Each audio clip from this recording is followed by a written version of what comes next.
Yay Media Group.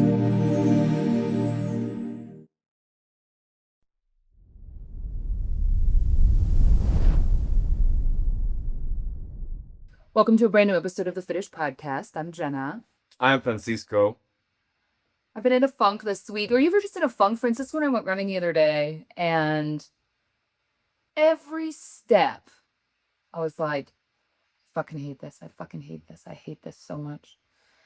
And I did 3 miles, okay? Like, that's pretty good for me, you know, but Fran's been really motivated to run a lot more because he's had some challenge through work. And so I noticed that your motivation got like really kicked up, which is great because I think when there's some competition or like a goal setting, it helps a lot. But I was just not in the mood, and I realized I'm in my luteal phase. Do you know a lot about the luteal phase? Not at all. What is that? The luteal phase, I never knew how much it affected me, and it's usually when you said you do know because it's when you go, "Are you about to start your period?" That's how it sounds to me in my ear when you say it. And I was like, yeah, well, not till next week, but usually that week in between ovulation and menstruation Like 15 days before and after? is luteal. This is the thing about men. Like, you literally give them the tools to not fuck with you. Like, don't fuck with me right now, you know? And then you're like this. You do it anyway. Babe. So, okay. I'm just. So luteal means that you're moody. Luteal means a lot of things. Like, hormonally, you don't feel good. You're tired. You just feel crummy. Your boobs hurt usually. You have discharge. You have lots of physical symptoms. You feel funky, like you just feel not always grouchy and moody, but you feel super lethargic. You have headaches. And I was just over it. I was on this run. I didn't know at the time it was my luteal phase, and I'm not even trying I to make think I'll need my excuses. luteal phase this morning. I'd be happy to show the tampon of that butt right now if you want. I'd love it. You want to try it? You want to feel what that feels like? Thank you very much. I was just over it. So you know what I did? I went and got myself a sweet treat. I was like, I'm going to sit on this bench. No, I'm not. Look at that cute coffee shop over there. I went and got a coffee and a sweet treat. When? And when we were running the other day. Ah, yes. A really nice sweet treat. Yeah. Yeah. It was a, what do they call a cruffin? A cruffin. I got a cruffin filled with some sort of guava schmear, and it was amazing. So, yeah, I don't know. I just wasn't in the mood, you know, and that's it. So I guess that was the point. Like, do y'all feel that way ever?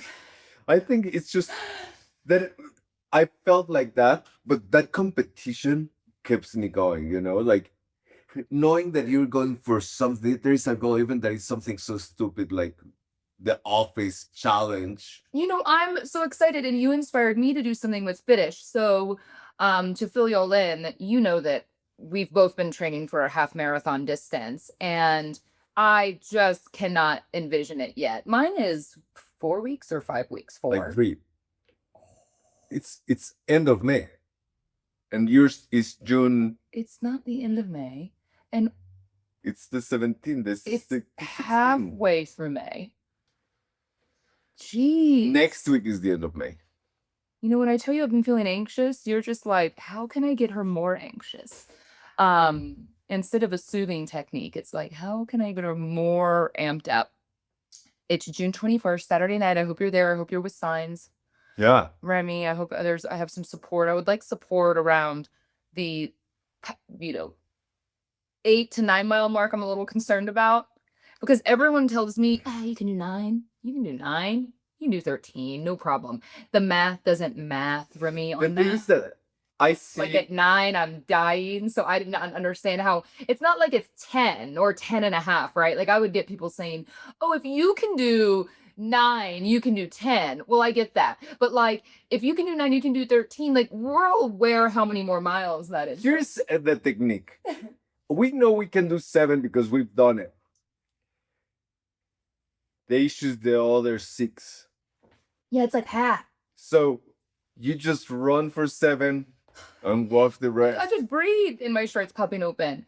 This is the problem. Like, I'm not feeling I gotta go put on something loose. I gotta put on something loose right Yeah, now because I'm feeling constricted. I think the altitude.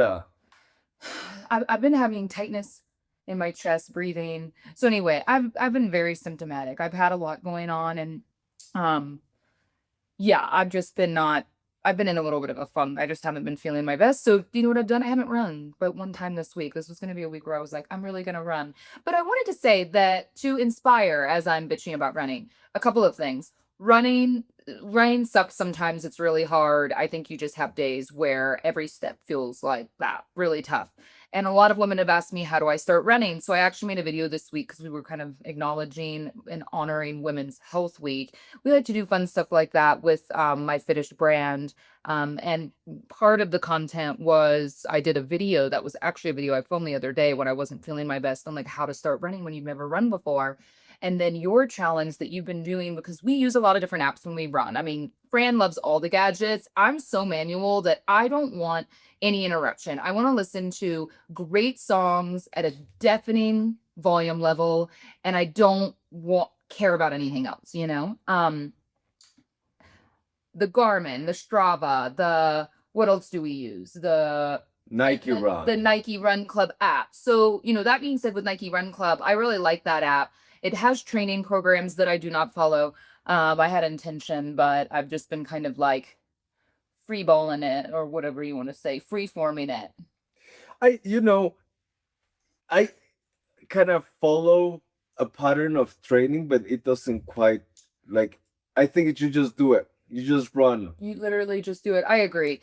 A couple different things, but I've digressed. Like, we can talk more details about our You're starting a challenge now. I am. And so, Francisco, I've been using the Nike Run Club app mainly because it gives you these notifications in your ear. And then you told me that your real estate company had everyone in the whole company willingly join for like a charity cause. And you can create different challenges in the app. So anyway, that's precisely what we did. And we are going to start it on Monday. So if you're listening to this over the weekend, you can join us. We'll do more from there, but we're just doing 20 miles. Like, yours is 100 miles in the month. I was going to do more, but mine's really less about y'all competing and trying to do some super high mileage. It's more just about joining the Fitish. We're calling it the Running Late Club because we're always running late. So we'll probably do a variety of challenges. I like that. Through, and we'll maybe some of the people that finish first will get prizes too. So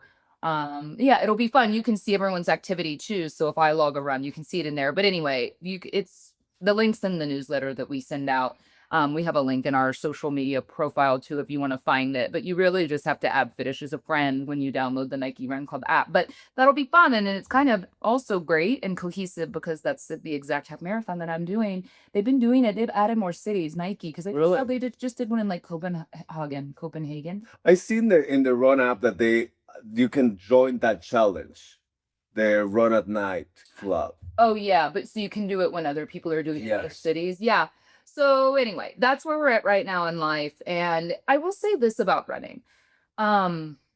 It's so good in so many ways to challenge yourself, but you need that goal. I think you need that, whether it's like an online goal where we're doing a challenge together, or it's something you're doing socially with your friends. I don't really like running with people at all. I think for a marathon, that's great, but just like run clubs and stuff, it's not my cup of tea necessarily to be running with a whole group of people. But I was going to say, what you and I talked about is having a goal makes exercise better. Yeah. And then you realize, like, just to get out and run mindlessly with no reason other than I'm just going to run a couple miles, it actually transformed my mentality on all of it once I booked something to do. And I get why people kind of do these, whether it's once I booked something for you to do. Once you booked something for me to do. Yeah, I mean, I would have liked to do it, but I think anyway, having that goal has like really transformed my mentality on it. But I really got to get my ass in gear because this is where I need to be, like,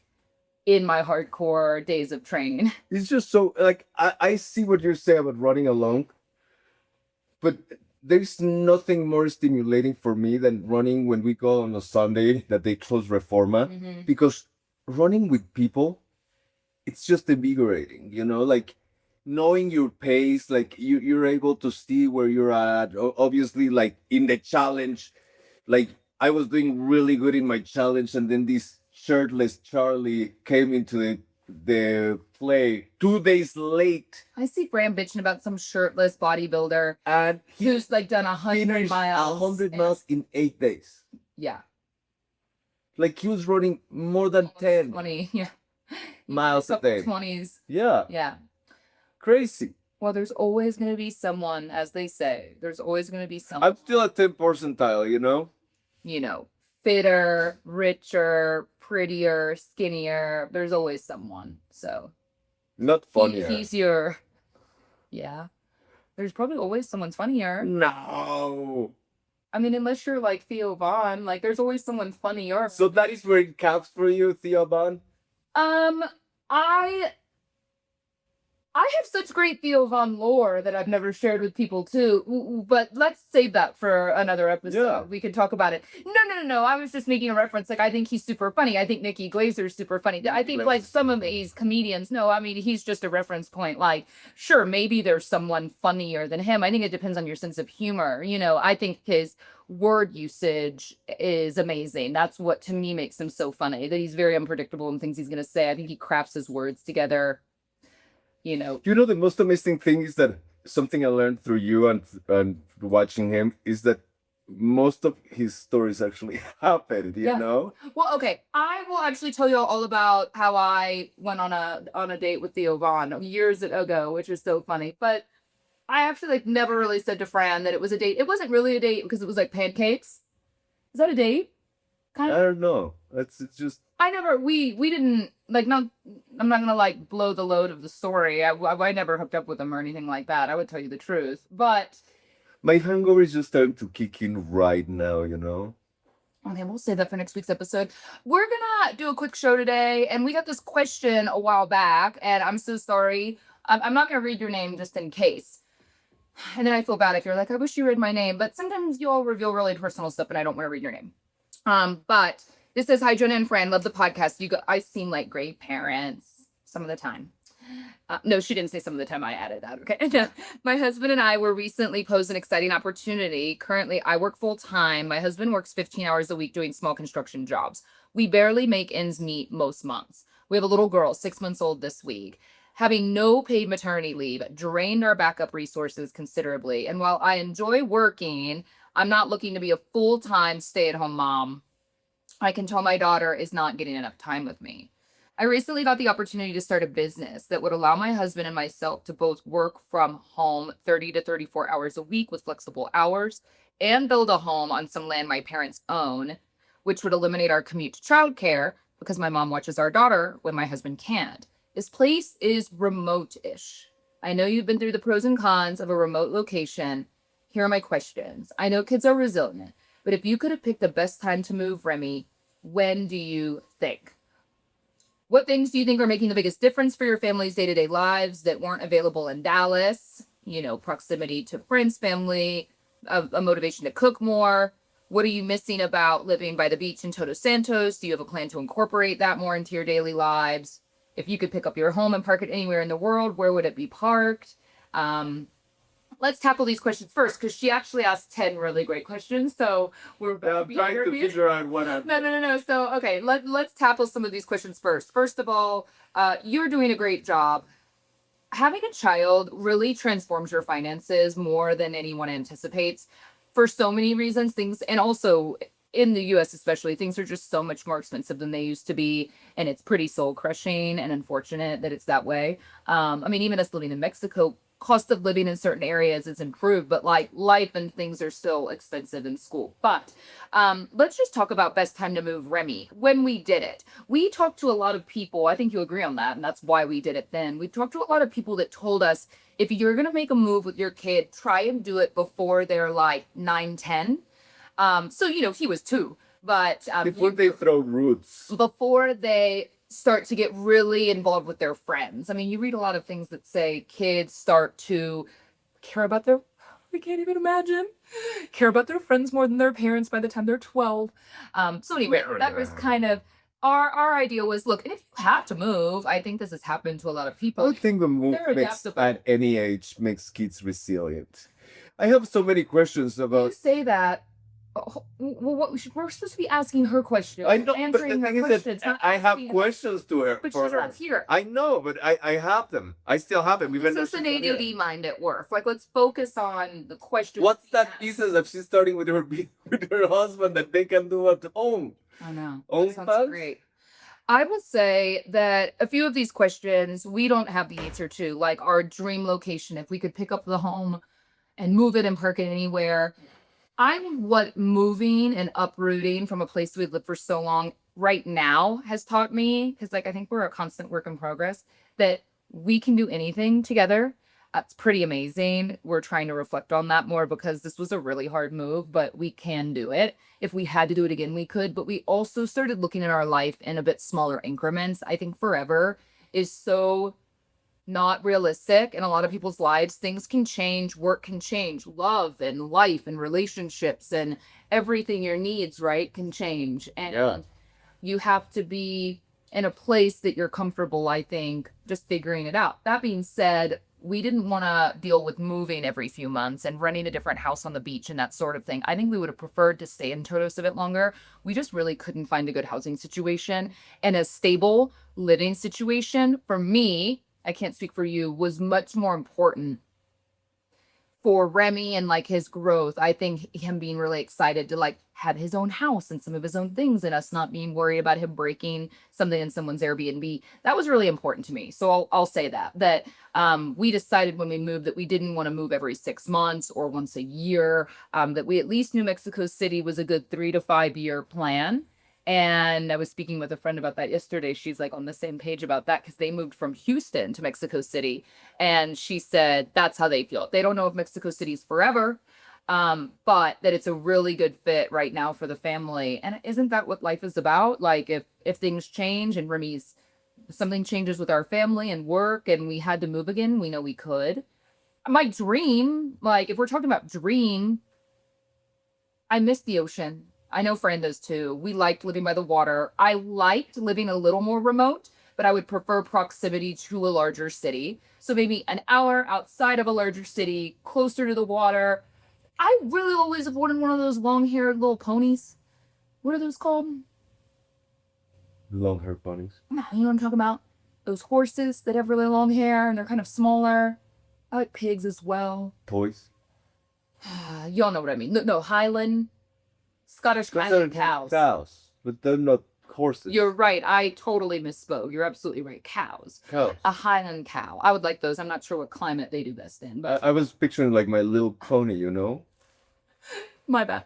Anyway, so when we talk about dreams, it's like, but don't dreams kind of align with where you're at in life? Like, sure, if I didn't have to worry about working and making money, I'd probably want to have a few more kids and I'd want to have more land and I'd do X, Y, and Z. But I think you have to kind of set your dreams about kind of meet yourself where you're at. That's what we were talking about last week, right? Like, meet yourself where you're at in your life at the time, where you're at with your relationship, where you're at with work and with one kid. And this is a really good scenario for us right now. So I'll say that. You, on the other hand, having the opportunity to build a home in your family, so funny in my 20s, I was like, ugh, I could never do that. I could never live in the country. I could never live on land. Like I'm city. But I think as you have kids and you start to get a little more tired and you settle down and you start to really value just like your time on a day to day, what a beautiful opportunity that sounds like to me. It's exactly right because, like, we fantasize. We have an amazing living situation right now. We live in the heart of the city.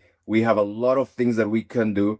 However, we spend 95% of the time in this poor world. Yeah. So I'm a homebody, y'all. Like if we can I don't have think that land, if we can have Maybe not. animals, if we can have Yeah.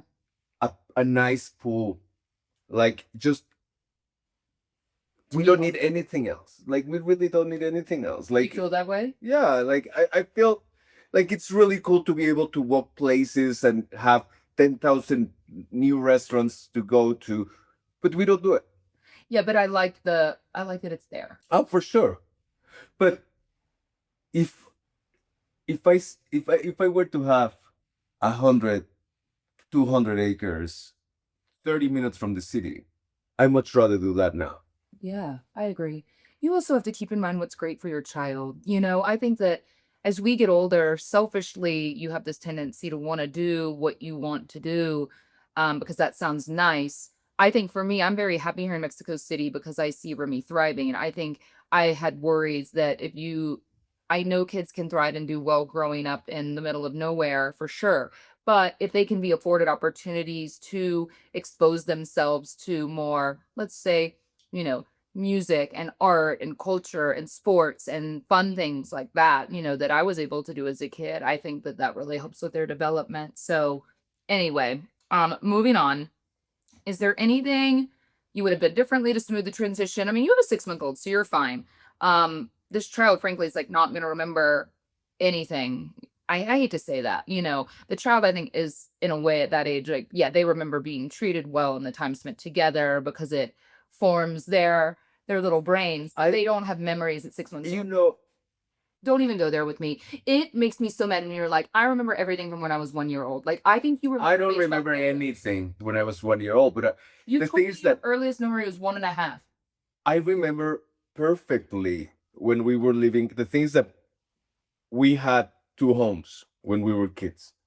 And we have memories in one home, and I moved out of that house when I was 4. So I have a lot of memories in that house. I don't know exactly how old we were, but I know that before 4, I have a lot of memories.